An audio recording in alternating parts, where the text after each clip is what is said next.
Hello students, स्वागत है आप सभी लोगों का मैग्नेटिज्म के लेक्चर नंबर 20 में।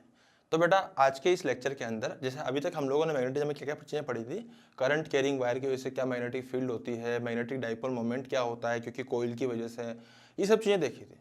अभी मैं हल्का सा परमानेंट मैग्नेटिज्म के ऊपर बातें करूंगा और टेरेस्ट्रियल मैग्नेटिज्म मतलब जियो मैग्नेटिज्म के ऊपर बातें करेंगे इस लेक्चर के अंदर। Getting my point. तो बेटा सबसे पहले अपन लोग जो मैग्नेटिज्म है उसको हल्का हल्का से रिलेट करते हैं इलेक्ट्रोस्टैटिक्स से।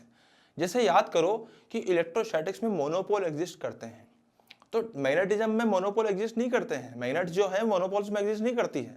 अगर आप एक बार मैग्नेट को तोड़ दोगे, नॉर्थ पोल और साउथ पोल है, अगर आप इसको तोड़ दोगे इसका मतलब ये नहीं कि ये सिर्फ नॉर्थ रह जाएगा और ये साउथ रह जाएगा। ऐसा नहीं होगा कि बच्चे बोलते सर बीच से काट दो ना, ये साउथ का रह गया नॉर्थ का रह गया। अबे ना बेटा, ये फिर साउथ बन जाएगा फिर नॉर्थ बन जाएगा। ये रियलिटी में ऐसा होता है। Getting my point. लेकिन अब हम लोग क्या करेंगे, हम लोग कुछ यहाँ पे थ्योरेटिकल बातें मानेंगे। थ्योरेटिकल मतलब अपने हिसाब से अपना कुछ रेफरेंस मानेंगे और कहेंगे कि मान लो कोई मोनोपोल एग्जिस्ट कर रहा था जिसकी पोल स्ट्रेंथ थी m। जिस प्रकार से चार्ज के अंदर या इलेक्ट्रोस्टैटिक में चार्ज Q हुआ करता था, इसी प्रकार से यहाँ पे होता है m। इसको बोलते हैं pole strength. Getting my point. Pole strength आई मेरी बात समझ में? तो बेटा इसको हम लोग पोल स्ट्रेंथ बोलते हैं। अब जैसे कोई मैग्नेट है, अगर उसकी डिस्टेंस मान लीजिए यहाँ पे d गिवन है हम लोगों को, और यहाँ पे हमें गिवन है m और यहाँ पे भी -m मान लेते हैं। बेसिकली m जो है वो नॉर्थ पोल को रिप्रेजेंट कर रहा है, -m जो साउथ पोल को रिप्रेजेंट कर रहा है।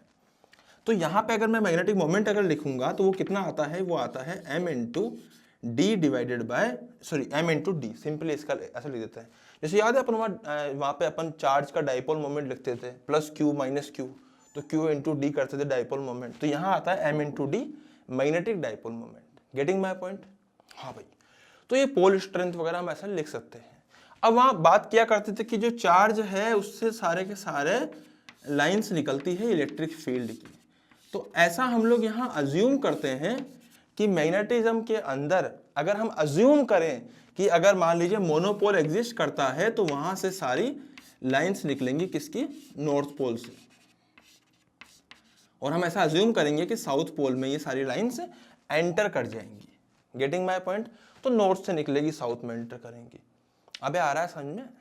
अब भैया जैसे अपने वहां पे कूलम्ब लॉ हुआ करता था ना, तो यहाँ पे भी ऐसे कूलम्ब लॉ एग्जिस्ट करता है। जैसे मान लीजिए वहां अपन कूलम्ब लॉ की बात करते थे, कूलम्ब लॉ इन इलेक्ट्रोस्टैटिक्स। तो यहां हम बात करेंगे कूलम्ब लॉ इन मैग्नेटिज्म। तो भैया मैग्नेटिज्म में क्या कूलम्ब लॉ होगा, तो वो भी देख लेते हैं भाई फटाफट से। तो कूलम्ब लॉ इन मैग्नेटिज्म क्या हो जाएगा, मेरी बात ध्यान समझिएगा। जैसे वहां हम बात करते थे कि भैया एक प्लस चार्ज है और एक माइनस चार्ज है, या एक Q1 है और एक Q2 है, दोनों के बीच की दूरियां अगर मान लीजिए r है, तो इनके बीच में फोर्स क्या होता था, वो होता था 1/4 pi epsilon naught Q1 Q2 by r square. अबे गेटिंग माय पॉइंट? तो सिमिलरली अगर मैं कूलम्ब लॉ इन मैग्नेटिज्म की बात करूं तो थ्योरेटिकल है, कंप्लीट थ्योरेटिकल पार्ट अपन पढ़ रहे हैं बेटा यहाँ पे।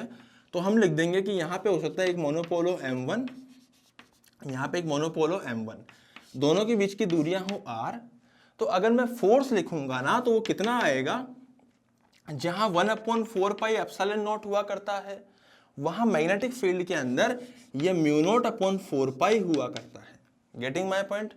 सिमिलरली आप यहाँ पे Q1 Q2 की जगह m1 m2 upon r square कर सकते हो, बाकी सब चीजें विल रिमेन सेम। अगर नॉर्थ नॉर्थ होगा तो they will repel each other, अगर नॉर्थ साउथ होगा तो they will attract each other. अभी मेरी बात समझ में आ रही है? अगर साउथ साउथ होगा तो they will again repel each other, अगर साउथ और नॉर्थ होगा तो they will attract each other. Same poles आपस में रिपेल करेंगे, अपोजिट आपस में अट्रैक्ट करेंगे। तो बेटा ये थोड़ी सी बातें मैं जल्दी जल्दी बता रहा हूँ, यहाँ पे बहुत ज़्यादा इसको यहाँ पे डिटेल में खींचने का मतलब नहीं है, क्योंकि सब चीज़ें अपन इलेक्ट्रोस्टैटिक में पढ़ी है, बस उसी से संबंधित यहाँ पे कुछ कुछ बातें यहाँ पे आती है। अब जो भी इलेक्ट्रोस्टैटिक की बातें हैं मैं उसको रेड से गोला बना रहा हूँ ताकि तुम कंफ्यूज ना हो। बेटा ये इलेक्ट्रोस्टैटिक वाली है, ये भी इलेक्ट्रोस्टैटिक वाली है। आई मेरी बात समझ में? ये मैग्नेटिज्म वाली बातें हैं। अबे समझ में आ रहा है ना? अब एक बात याद कर कि भैया मान लीजिए कि हम लोगों ने बात करी थी ना कि भैया वहां पे बात करी थी इलेक्ट्रिक फील्ड की, है ना, या फिर इंटेंसिटी की। तो जैसे हम बात करें कि इंटेंसिटी ड्यू टू चार्ज, जिसे को इलेक्ट्रिक फील्ड बोलते हैं, तो बेसिकली मान लीजिए कि यहाँ एक चार्ज है Q। अब यहाँ पे R दूरी पर अगर हम लोगों को मान लीजिए इलेक्ट्रिक फील्ड निकालनी हो, तो जो इलेक्ट्रिक फील्ड आती है वो आती है KQ बाय R स्क्वायर। अब सही बात है। तो सिमिलरली अगर मुझे यहाँ पे मैग्नेटिक फील्ड में ये चीज करनी हो, तो वो R दूरी पर जो फील्ड आएगी मैग्नेटिक की वो कितनी आएगी, यहां पे मैं लिख सकता हूं इट विल बी के क्या हो जाएगा बेटा, यहाँ पे के क्या होता था 1/4 पाई एप्सिलॉन नॉट। इसका जो के होता है वो होता है म्यू नॉट अपॉन 4 पाई इनटू जो भी यहाँ पे m दे रखा है डिवाइडेड बाय R स्क्वायर। अगर नॉर्थ होगा तो जाती हुई, अगर साउथ होगा तो आती हुई। Getting my point. सिमिलरली मैं कह सकता हूं कि ये रेड वाला है, रेड वाला मतलब ये इलेक्ट्रोस्टैटिक की बात हो रही है यहाँ पे। बेटा इसको अपन लोग और कैसे लिख सकते हैं, 1/4 pi epsilon naught into Q by R square. अब सही है ना। तो ये सब वही सब बातें हैं जो मैंने बताई थी आपको पहले इलेक्ट्रोस्टैटिक के अंदर। यहाँ हम लोग मैग्नेटिक फील्ड के अंदर दोबारा ये सब बातें कर रहे हैं। तो बेटा एक काम कीजिए, इधर देखिए, इसको इन्हें दे दीजिए, अभी आप दोबारा देखिए। अगर मैं वेक्टर फॉर्म की बात करूं, वेक्टर फॉर्म, तो याद करिए चार्ज था क्यू, यहां से R दूरी पर अगर मुझे यहां इलेक्ट्रिक फील्ड निकालना हो, इलेक्ट्रिक फील्ड वेक्टर, तो इलेक्ट्रिक फील्ड वेक्टर कितना आएगा बेटा, ये आएगा 1/4 पाई। और सोचो कि ये मीडियम में नहीं रखा, ये किसी मतलब वैक्यूम में नहीं रखा हुआ, मीडियम में रखा हुआ है। Vector form in a medium, दोनों अपन मिक्स कर दिया, मीडियम और वेक्टर फॉर्म दोनों मिक्स कर दिया। तो बड़ा मीडियम जो है ना उसका रिलेटिव परमिटिविटी दे रखा है म्यू आर, सॉरी ER। तो मैं लिखूंगा epsilon naught into ER into Q by R square. तो बेटा वेक्टर फॉर्म में R³ कर देते हैं और यहां पे हम लगा देते हैं R वेक्टर। अबे याद आया ना, मैं यहां पे नहीं बताऊंगा दोबारा, इसके लिए इलेक्ट्रोस्टैटिक जाके पढ़ लो कैसे किया था मैंने ये चीज। लेकिन अगर मैं यहाँ मैग्नेटिक फील्ड की बात करूं, इसको मैं रेड गोले में बंद करूंगा क्योंकि इलेक्ट्रोस्टैटिक की बात हो रही है। बट अगर मैं मैग्नेटिक फील्ड की बात करूं तो बेटा यहाँ पे भी एक मोनोपोल आएगा, और जिसकी R दूरी पे यहाँ पर अगर मैं मैग्नेटिक फील्ड लिखना चाहूंगा, तो जो मैग्नेटिक फील्ड आएगी, मैग्नेटिक फील्ड इंटेंसिटी आएगी वेक्टर में, वो आएगी mu naught into mu R. Mu R is relative permeability upon 4 pi into m यहां लिख दूंगा मैं divided by R³ into R vector. अब गेटिंग माय पॉइंट।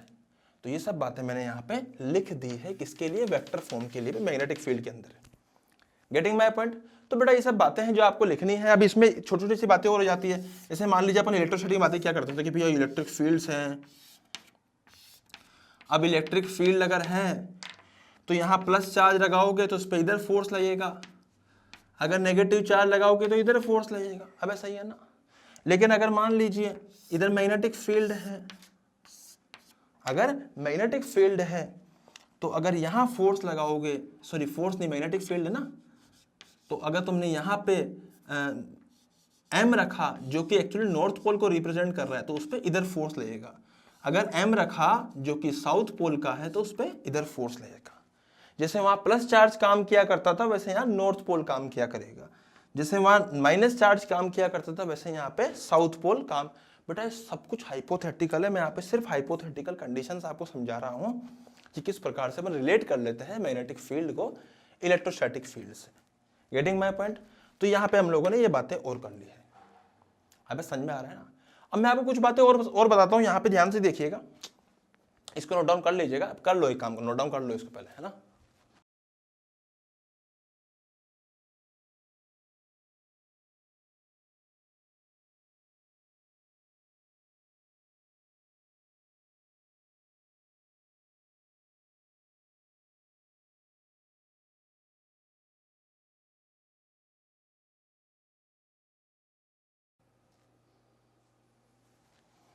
हाँ भाई, तो अभी हमने ये सब बातें लिखी है, मैं आपको कुछ और बातें समझाता हूँ। जैसे मान लीजिए जैसे अपन इलेक्ट्रिक डाइपोल मोमेंट की बात करते थे, तो भाई वो होता था इलेक्ट्रिक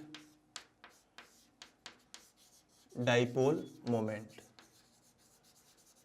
और बेटा मैं यहाँ पे लिख देता हूँ आपको मैग्नेटिक डाइपोल मोमेंट। सब बातें मैं एक साथ यहाँ कंपेयर कर दूंगा। यहाँ मैं लिख दूंगा magnetic dipole moment. Getting my point? तो ये इलेक्ट्रिक डाइपोल मोमेंट हो गया, मैग्नेटिक डाइपोल मोमेंट हो गया। जल्दी जल्दी इसमें चीजें देखते हैं। यहाँ बेटा दो चार्ज होते हैं, एक माइनस क्यू और एक प्लस क्यू, है ना। डिस्टेंस डी होती है, बहुत कम डिस्टेंस होती है दोनों के बीच में। डाइपोल मोमेंट जो होता है उसको पी वेक्टर से रिप्रेजेंट करते हैं और वो होता है Q into D vector. D is the distance between two charges and D जो है वेक्टर अपने रिप्रेजेंट किया, उसकी डायरेक्शन जो है माइनस से प्लस की तरफ जाती हुई दिखाई देती है। Getting my point? सिमिलरली अगर मैं यहाँ मैग्नेटिक डाइपोल मोमेंट की बात करूंगा तो यहाँ पे आएगा माइनस एम और प्लस एम। वही माइनस एम को साउथ हम लोग इसको नॉर्थ पोल बोल सकते हैं। तो इस तरफ जाएगा डाइपोल मोमेंट और डाइपोल को कैपिटल एम से रिप्रेजेंट करेंगे और ये हो जाएगा एम इंटू डी। यही मैग्नेटिक मोमेंट जो है ना, जो हम लोगों ने रिंग के लिए भी पढ़ा था पहले, कि अगर करंट कैरिंग कोई कॉइल है इस तरह से, तो बेटा यहां से जो लाइंस निकलती है, याद है मैं बताया था आपको पहले। तो एक्चुअली इसके लिए भी हम मोमेंट लिख सकते हैं कैपिटल एम, उसकी वैल्यू होती है आई इंटू एरिया, जो हम लोग ऑलरेडी काफी डिटेल में पढ़ चुके हैं। अबे सही है ना। अब मैं आप जल्दी बताता हूँ। जैसे मान लीजिए डाइपोल है, अब डाइपोल के अगर मान लीजिए एक्सिस पर ही हमें इलेक्ट्रिक फील्ड निकालनी हो तो इलेक्ट्रिक फील्ड कितनी आएगी, 2kp बाय आर क्यूब। सही बात है, आर क्यूब। सिमिलरली अगर यहां पर अगर मैग्नेटिक मोमेंट पे हम लोग मैग्नेटिक के एक्सिस पे अगर हमें मैग्नेटिक फील्ड निकालनी हो तो बेटा यहां जो मैग्नेटिक फील्ड आएगी वो आएगी, 2 को तो 2 रहने दीजिए, इसका जो k होता है 1/4 पाई एप्सिलॉन नॉट, इसका होता है म्यू नॉट अपॉन 4 पाई। अबे सही है। उसका p था, इसका m था, इसका भी r उसका भी r, तो ये सेम हो गया। अबे सही है ना, पक्का ना, देख लो भैया। अगर मैं किसी डाइपोल के परपेंडिकुलर एक्सिस पे बात करूं तो इलेक्ट्रिक फील्ड इधर आएगी और उसकी वैल्यू आएगी kp बाय आर क्यूब। सही है। तो सिमिलरली यहां पर भी वैसे ही होगा, यहां पे एक्सिस पर इस तरफ आएगी, उल्टा हो जाएगा ना, इधर मैंने मोमेंट ले लिया तो उल्टी हो जाएगी। तो कितनी आएगी बेटा यहां पर आएगी अगेन से, यहां पे kp बाय आर क्यूब था तो यहाँ k हो जाएगा इसका mu naught upon 4 pi and 2m upon R cube. m जो है वो कैपिटल m है, पोल स्ट्रेंथ नहीं है, वो डाइपोल मोमेंट है। Getting my point? वो डाइपोल मोमेंट है या मैग्नेटिक मोमेंट है, जिसको हम मैग्नेटिक मोमेंट भी बोलते हैं। ठीक है। यहां हम लोग बात किया करते थे जो एनर्जी होती है वो P डॉट E होगी, यहां एनर्जी हो जाएगी माइनस m डॉट B, अगर उसको मैग्नेटिक फील्ड में रख दिया तो, है ना। यहां जो टॉर्क होता था वो होता था P क्रॉस E, बेटा यहां टॉर्क हो जाएगा M क्रॉस B, अगर एक मैग्नेटिक मोमेंट को हम लोगों ने मैग्नेटिक फील्ड में रख दिया तो इस तरह से यहाँ पे सारी बातें हैं। आई डोंट थिंक अगर तुम लोगों ने ढंग से अगर इलेक्ट्रोस्टैटिक पढ़ा है तो ये कोई बहुत खतरनाक चीजें होंगी, वो तो मैंने बता दी, वरना लोग तो बताते भी नहीं है, बोलते हैं कि इलेक्ट्रोस्टैटिक में देख लो और बाकी सब चीजें चेंज कर दो। फिर भी मैंने ऑलमोस्ट सारी चीजें बेटा यहाँ बताई है, इसको भी नोट डाउन करना है, इसको भी नोट डाउन करना है और फटाफट से अब अपन बढ़ते हैं अर्थ मैग्नेटिक फील्ड की तरफ। Getting my point? जियोमैग्नेटिज्म की तरफ। तो उसमें मैं आपको एंगल ऑफ डिक्लिनेशन वगैरह सब सिखाऊंगा, लेकिन उसको मैं हवा में नहीं सिखा सकता, उसके लिए हम लोगों को यूज करना पड़ेगा एनिमेशंस। तो अब आपके सामने बहुत सारे एनिमेशंस आएंगे, उससे पहले आप क्या करो, इसको पूरे को नोट डाउन कर लीजिए, उसके बाद फिर अपन लोग अर्थ मैग्नेटिज्म को सीखने का प्रयास करते हैं। Getting my point? जरा सा भी डाउट हो जरूर जरूर जरूर जरूर जरूर पूछिएगा, ठीक है।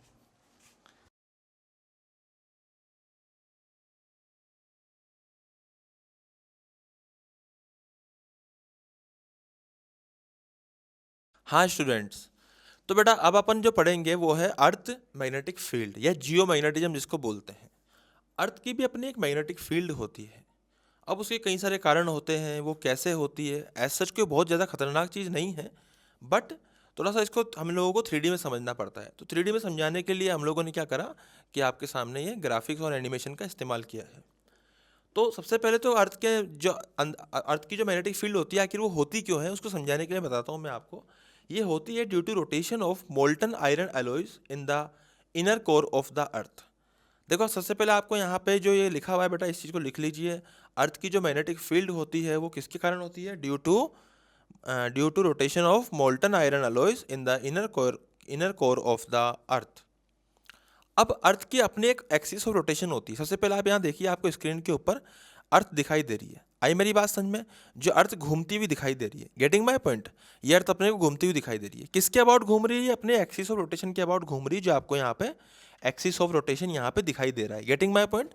This is what? Axis of rotation. तो बेटा इसके अबाउट ये अर्थ घूम रही है कंटिन्यूसली। और अब आपको यहाँ पे थोड़ा सा इसको पिक्चर को मैं ट्रांसपेरेंट करेंगे हम लोग, और आपको धीरे धीरे धीरे इनर कोर की थोड़ी सी यहाँ पे इमेज दिखने लगेगी। जो इनर कोर है वो हल्के से टिल्टेड एंगल पे घूमता है। अर्थ जो है वो इस एक्सिस ऑफ रोटेशन के अबाउट घूम रही है। जो इनर कोर है वो हल्का सा उसका एंगल जो है वो टेढ़ा है। तो इसका इनर कोर का जो एक्सिस ऑफ रोटेशन है वो एक्चुअली अर्थ के मतलब वो वाला एक्सिस ऑफ रोटेशन नहीं है जो अर्थ का एक्सिस ऑफ रोटेशन है। Getting my point? हल्का सा यहाँ पे टेढ़ा ये घूम रहा है, आप देख सकते हो यहाँ पे। तो यहाँ पे एक रेड लाइन आपको दिखाई देगी। This is the actual axis of rotation for the inner coil. तो बेटा इन दोनों के बीच में जो एंगल है, ये जो मैं एक्सिस रोटेशन ऑफ अर्थ बोल देता हूँ, इसको axis rotation for the inner coil बोल देता हूँ। तो ये एक्चुअल एक्सिस रोटेशन है। तो इसके और इसके बीच में जो एंगल है वो एंगल एक्चुअल में 11 डिग्री समथिंग है। 11.4 या 11.3 ऐसे कुछ डिग्री होता है इसका। तो आप पिक्चर में देख रहे हैं कंटिन्यूसली यहाँ पे आपको दिखाई जा रहा है कि यह इनर कोर यहाँ पे मतलब इनर कोर के अंदर मोल्टन आयरन एलॉय घूमते रहते हैं, और उनके घूमने के कारण यहाँ पे मैग्नेटिक फील्ड प्रोड्यूस होती है। अब वो कैसे मैग्नेटिक फील्ड प्रोड्यूस होती है वो अपन आगे देखेंगे। Getting my point? तो बेटा होती इसके घूमने के कारण ही है, जो कंटिन्यूसली यहाँ पे रोटेशन हो रहा है उसी के कारण ऐसा होगा। कैसे होगा एग्जैक्टली वो भी अपन आगे देखते हैं। Getting my point? तो आप लोग यहाँ तक तो सबसे पहले इसको चाहे तो इसको याद रखिएगा, चाहे तो इसको अपनी भाषा में कुछ 2-4 लाइनें इसके ऊपर लिख लीजिए।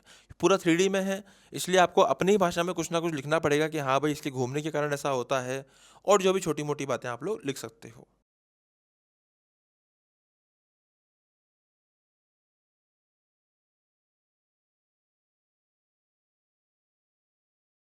हाँ भाई, तो अभी अपन ने क्या डिस्कस किया था कि यहाँ से जो भी अपने अर्थ की मैग्नेटिक फील्ड है, वो मैग्नेटिक फील्ड इनर कोर के रोटेशन के कारण होती है।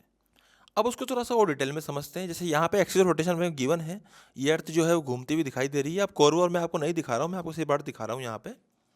तो अर्थ को आप यहाँ पे घूमता हुआ नोटिस कर रहे हो। Getting my point? देखो जैसे जैसे अर्थ घूम रही है, अब आपको एक चीज फील होगी भाई, अंदर कोर जो था ना वो उसमें मोल्टन आयरन था, अगर वो रोटेट कर रहा था तो उसके कारण मैग्नेटिक फील्ड यहाँ प्रोड्यूस हो रही थी। वो जो मैग्नेटिक फील्ड प्रोड्यूस हो रही थी उसकी लाइन सब आपको दिखाई देगी। ठीक है, तो यहाँ पे अब आपको यहाँ मैग्नेटिक फील्ड की लाइन निकलती हुई दिखाई दे रही है। Getting my point? देखिए बेटे किस प्रकार से ये निकल रही है। अब मैं आपको कुछ कुछ बातें समझा देता हूँ। एक्चुअल में ये होता है एक्चुअल नॉर्थ पोल, ये एक्चुअल साउथ पोल। मतलब इसको हम लोग चाहें तो ज्योग्राफिकल नॉर्थ पोल भी बोल सकते हैं, और इसको हम लोग ज्योग्राफिकल साउथ पोल भी बोल सकते हैं। बेटा एक एक चीज़ आपको जो दिख रही है उसको आप नोट डाउन भी करते रहिए साथ ही साथ, इसीलिए मैं आराम से एक एक चीज़ बता रहा हूँ आपको। This is geographical north pole, this is geographical south pole. और ये जो एक्सिस ऑफ जो मैग्नेटिक मेरिडियन, मतलब मैग्नेटिक जो अपन कह सकते हैं कि कोर जो आयरन मतलब मोल्टन आयरन कोर जो था, उसके जो रोटेशन की एक्सिस थी उसके हिसाब से ये वाला जो पॉइंट होगा और ये वाला जो पॉइंट होगा, ये मैग्नेटिक पोल से, वो ज्योग्राफिक पोल से। तो बेटा मैग्नेटिक पोल्स जो होते हैं वो एक्चुअल में इस तरफ होता है साउथ पोल, इस तरफ होता है north pole. Getting my point? हाँ, उल्टा होता है, नॉर्थ पोल नीचे होता है। This is magnetic north pole, this is magnetic south pole. Getting my point? तो बेटा ये तो हो गया अपने पास में क्या, geographical north pole, geographical south pole. या होता है एक्चुअल में south pole of the magnet and north pole of the magnet, जो हल्का टिल्टेड होता है 11 डिग्री एंगल पर। Getting my point? और हम ऐसा कह सकते हैं कि फिर जो ऊपर वाला जो पॉइंट होता है, जो सरफेस का जो पॉइंट होता है, इसी क्या, देखो भाई साउथ पोल तो यहाँ हो जाएगा, पर सरफेस वाला पॉइंट होता है उसको हम लोग बोलते हैं जियो मैग्नेटिक नॉर्थ पोल। सर क्यों कंफ्यूज कर रहे हो? हाँ, इसको बोलते हैं जियो मैग्नेटिक नॉर्थ पोल है, बट ये एक्चुअल में है साउथ पोल मैग्नेट का। अब वो ठीक है, ऊपर नॉर्थ पोल था तो यहाँ पे भी नॉर्थ पोल बना दिया। This is geographical north pole, this is geographical geo magnetic north pole. लेकिन एक्चुअल में ये साउथ पोल है अंदर से। एक्चुअल में जो लाइन से वो यहाँ से एंटर करती है, यहाँ से निकलती है और यहाँ से एंटर करती है। गेटिंग में एरो दिख रहा है ना आपको, कहाँ से एंटर करती है, इस जगह से, और यहाँ से लाइंस निकल रही होती है। तो एक्चुअल में यही नॉर्थ पोल है, यही साउथ पोल है, बट लिखते हम ऐसा है कि इसको जो जियोमैग्नेटिक नॉर्थ लिख देते हैं, इसको जियोमैग्नेटिक साउथ लिख देते हैं। तो बस आपको कुछ नहीं करना, जैसा है वैसा लिख देना है इसको, ज़्यादा परेशान इसके अंदर नहीं होना है। तो बेटा ठीक है, अब देखिए यहाँ पे आपको आगे, यहाँ पे अब आपको लाइंस बढ़ती हुई दिखाई दे रही हैं। तो इस प्रकार से ये ओवरऑल पूरा मैंने मैग्नेटिक फील्ड का यहाँ पे आपको दिखाया है। अब आप इसको देखते रहिए, थोड़ी देर तक समझिए किस प्रकार से हो रहा है। देखिए दिख रहा है आपको गोल गोल घूमता हुआ यहाँ पे, गेटिंग माय पॉइंट। अब अपन क्या करेंगे, जो लाइंस निकल रही है ना, इसको थोड़ा सा जूम करने की कोशिश करेंगे और अर्थ के सरफेस की तरफ चलते हैं। तो चलो भाई, धीरे धीरे धीरे धीरे हम अर्थ की सरफेस की तरफ बड़े बड़े बड़े बड़े बड़े बड़े बड़े, किसी एक लाइन को हम पकड़ के, हम लोग किसी एक लाइन को पकड़ के उसको डिटेल में समझेंगे। तो ये देखिए हम लोगों ने यहाँ पे इस लाइन को देखा, ओ ये ऊपर से ऐसे एंटर कर रही थी, गेटिंग माय पॉइंट। तो दिस इज द ये है नेट मैग्नेटिक फील्ड जो ऐसे अर्थ की तरफ एंटर कर रही है। This is the net magnetic field. बेटा ये जो हॉरिजॉन्टल सरफेस के साथ जो एंगल बना रही है ना, जो एंगल ये बना रही है, दिस एंगल इज थीटा। आप यहां देखिए, this angle is theta. This line horizontal surface and the angle between this magnetic line is theta. और इसी थीटा को हम लोग क्या बोलते हैं, angle of dip. Getting my point. इसी थीटा को हम लोग बोलते हैं एंगल ऑफ डिप। आई मेरी बात समझिए, डिप एंगल बोलते हैं, एंगल ऑफ डिप बोलते हैं। बहुत इंपॉर्टेंट है, बच्चे नहीं समझ पाते, इसको फील नहीं कर पाते। आपको यहाँ पे देख के फील आ रही होगी कि हाँ भाई ये एंगल ऑफ डिप होता है। अब क्या होता है ना भैया, ये है हमारे पास नेट मैग्नेटिक फील्ड। अब बेटा मैं इसको यहाँ पे अलग से बनाता हूँ। देखिए अलग से अगर अपन देखें यहाँ पे, तो ऐसे लाइन आ रही है ना, ये लाइन ऐसे आ रही है इस प्रकार से, तो ऐसे ही इसके अंदर भी लाइन आ रही है ऐसे। और ये वाला जो, अगर ये थीटा एंगल है हॉरिजॉन्टल के साथ में, तो ये कंपोनेंट हो जाएगा BH। BH is the horizontal component of magnetic field, या horizontal component of earth magnetic field. आई मेरी बात समझ में। और ये हो जाएगा BV। BV is the vertical component of earth magnetic field. तो बेटा ये डायग्राम जो है, ये आपको ध्यान से देखना है। इधर B आ रहा है, ऊपर से BV, इधर से BH। Getting my point. BH is equal to B cos theta and BV is equal to B sin theta. Getting my point. भाई जो BH हो जाएगा वो कितना हो जाएगा अपने पास में, B cos थीटा, और BV हो जाएगा B sin थीटा। अगर आप चाहो तो BV अपॉन BH अगर करोगे, अगर आप लोग BV अपॉन BH अगर डिवाइड करोगे, तो tan थीटा के बराबर आएगा। तो कई बार ऐसा भी बोला जाता है कि यहाँ पर vertical component and horizontal component of earth magnetic field given होती है, तो पूछा जाता है ये एंगल ऑफ डिप कितना है। तो अबे क्या करना है इसमें, BV अपॉन BH कर दे, खत्म कर, tan थीटा आ जाएगा, थीटा इनवर्स निकाल ले, आ गया आंसर। अरे आई समझ में बात है। तो बेटा बेसिकली यहाँ पे क्या है, अब आप देख लीजिए, BV is equal to vertical component of earth magnetic field, BH is equal to horizontal component of earth magnetic field. BH basically B cos theta के बराबर होगा इसके अकॉर्डिंग, और BV हो जाएगा B sin थीटा के बराबर। Theta is the angle between horizontal line and the net magnetic field due to earth. Getting my point. तो बेटा ये है कॉन्सेप्ट एक्चुअल में एंगल ऑफ डिप का, जो आपको बहुत अच्छे समझ में आना चाहिए। और यही चीज़ सेम टू सेम यही चीज़ है ना नीचे भी होती है। जैसे मान लीजिए कि अपन यहाँ तो, ये तो मैंने दोबारा जूम आउट कर रहा हूँ मैं इसको, आप देखिए यहाँ पे इस जगह पर मैं बात करता हूँ, इस जगह पर, तो यहाँ से निकलती हुई है, वहाँ से एंटर करती हुई है, तो निकलती हुई के लिए डायग्राम ऐसा बन जाएगा। हाई मेरी बात समझ, निकलती हुई के लिए डायग्राम ऐसा बन जाएगा, B ऊपर जा रहा है, BV ऊपर जाएगा, BH ऐसे जाएगा। अबे सही है ना। तो BV ऐसे सॉरी B ऐसे है, तो उसका BV कंपोनेंट ऊपर, मतलब वर्टिकल कंपोनेंट ऊपर, horizontal component, angle of dip will remain same. तो बाकी सब चीज़ें एज इट इज रहेंगी, और इससे कोई खतरनाक वाली बात नहीं है। बस आप इन सब पॉइंट्स को लिख लीजिए, और ये सब पॉइंट्स आपको जहन में बसा लीजिए। अगर कुछ डाउट आए तो आप आके पूछ लीजिए, दोबारा देखना है तो आप दोबारा देख लीजिए, ठीक है। तो इसके बाद फिर अपन लोग आगे देखेंगे। आप एंगल ऑफ डिप को नोट डाउन कीजिए अच्छे से, और जो भी समझ में आया एक बात उसके अंदर लिख लीजिए।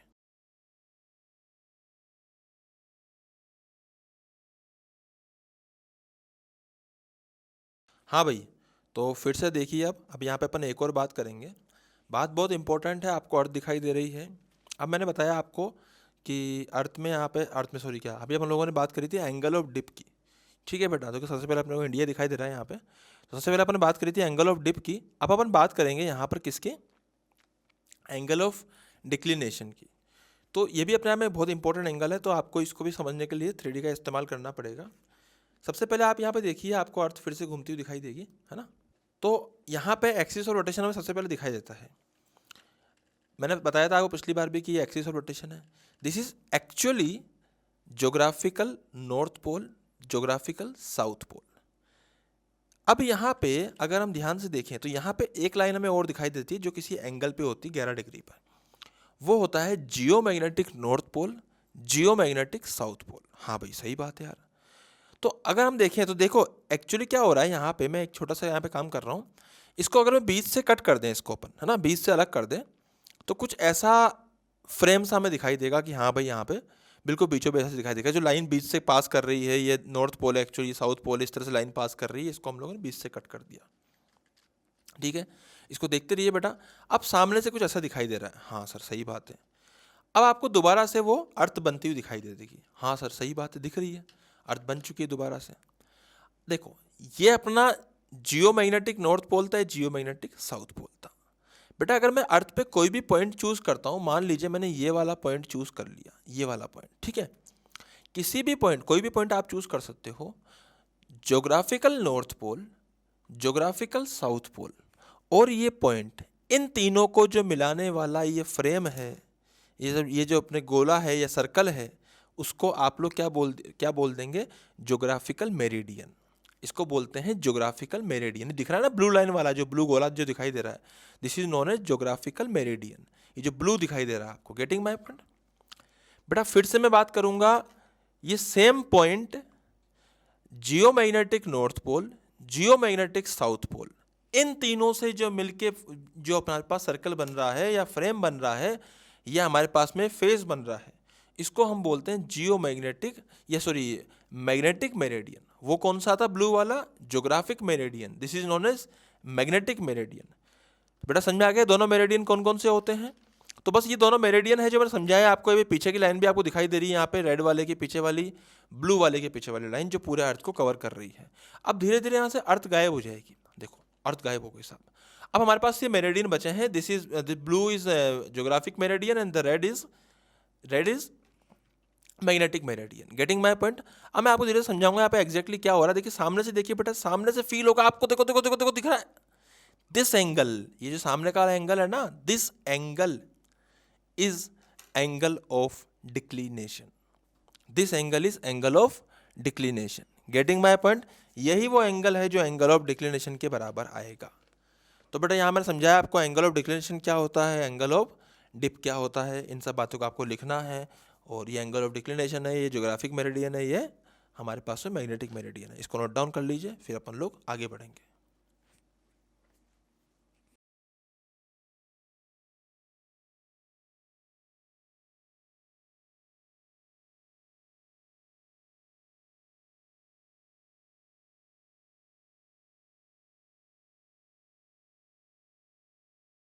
हाँ जी बेटा, तो देखिए मूविंग कॉइल गैल्वेनोमीटर हमें यहाँ पे दे रखा है। अब इसका पूरा वर्किंग यहाँ समझाया जाएगा किस प्रकार से ये काम करता है।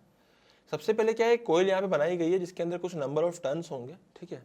और यहाँ पे हमने नीचे यहाँ पे रखा है जो है वो है कंपास है, ठीक है, जो कि मैग्नेटिक फील्ड मेजर करता है।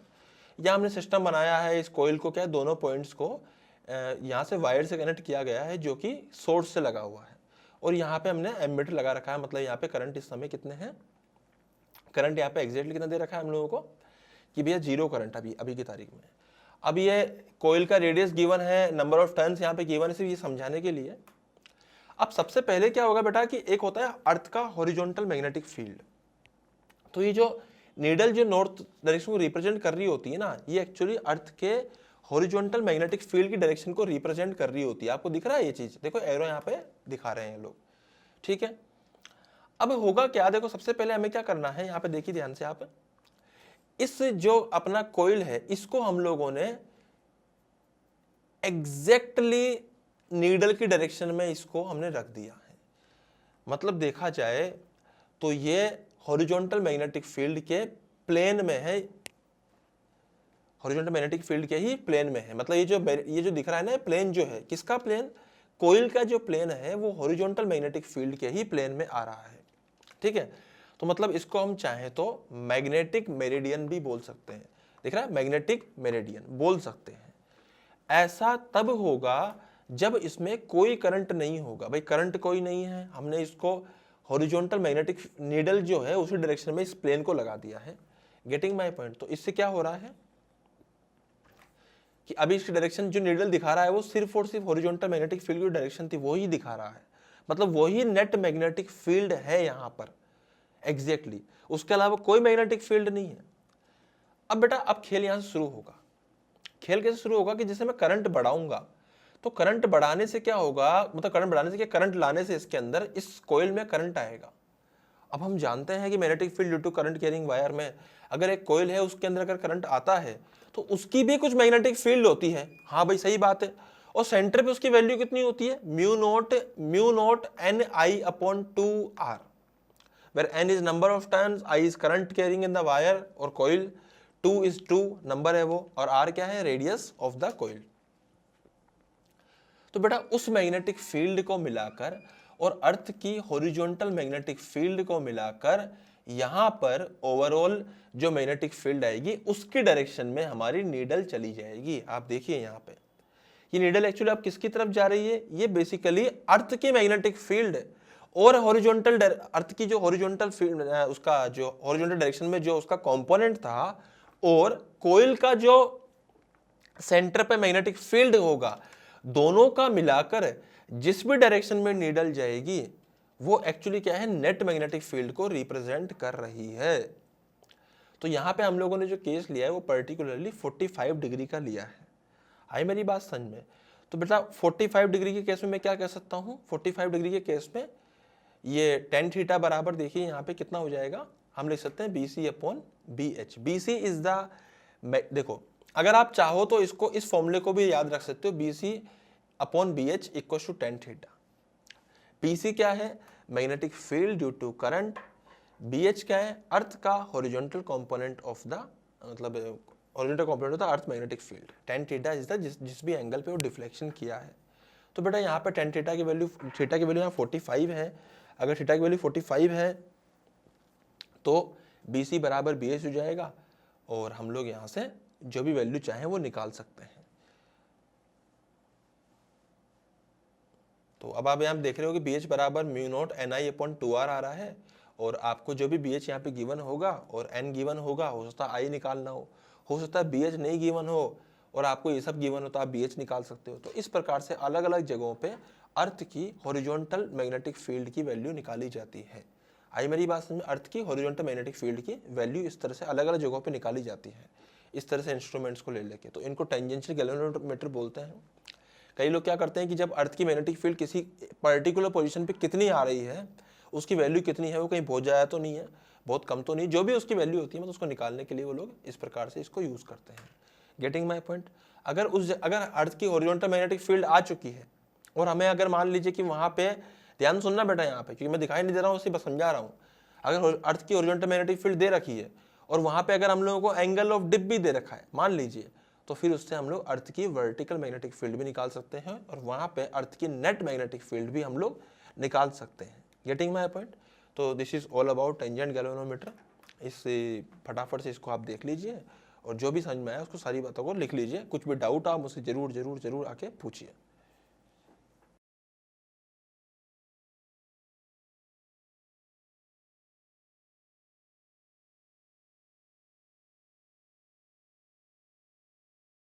हाँ भाई, तो एक क्वेश्चन लिख लीजिए टेंजेंट गैल्वेनोमीटर के ऊपर, तो फटाफट से क्वेश्चन को नोट डाउन कीजिए।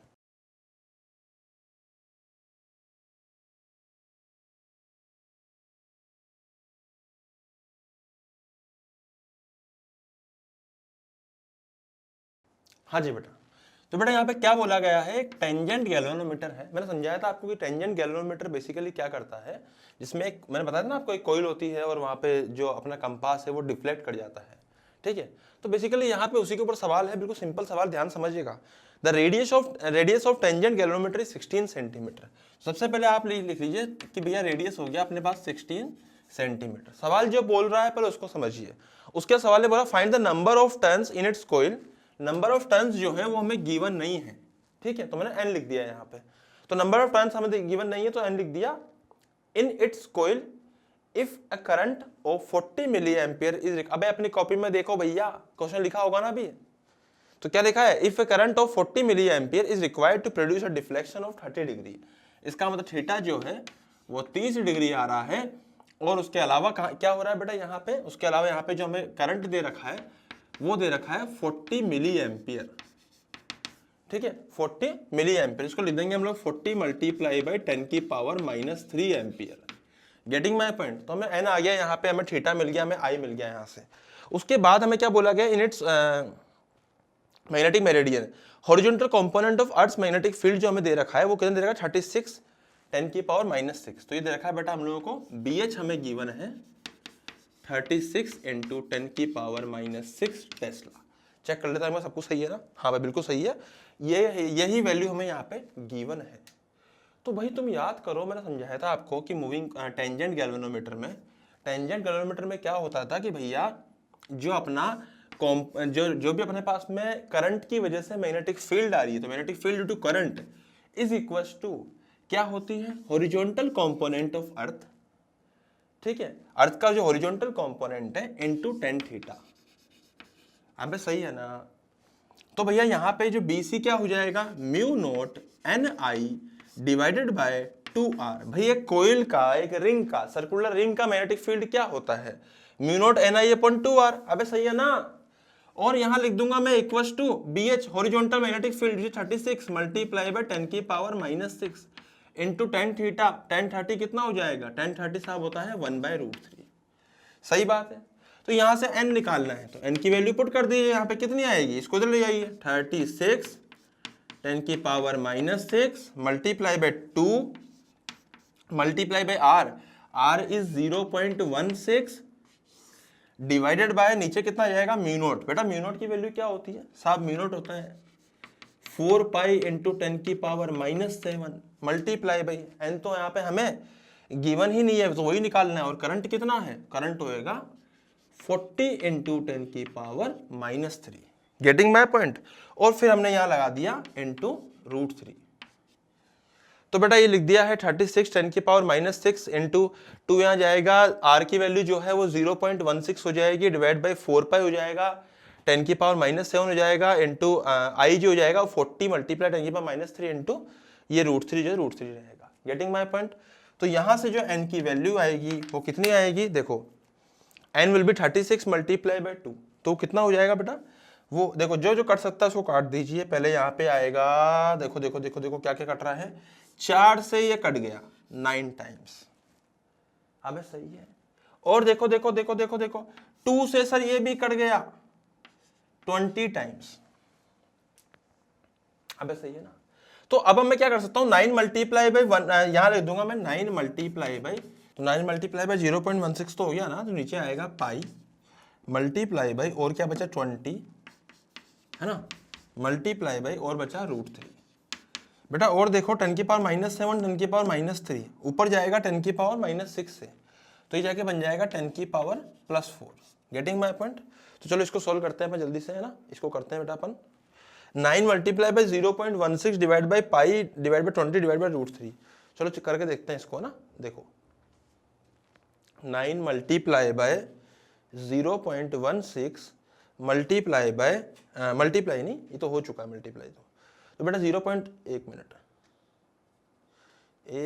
9 मल्टीप्लाई बाय 0.16 तो यार है 1.44 divided by 3.14 divide by 20 divide by 1.732। तो कितना आ रहा है इसका आंसर? अरे यार 1 मिनट रुक जाओ, दोबारा से देखो।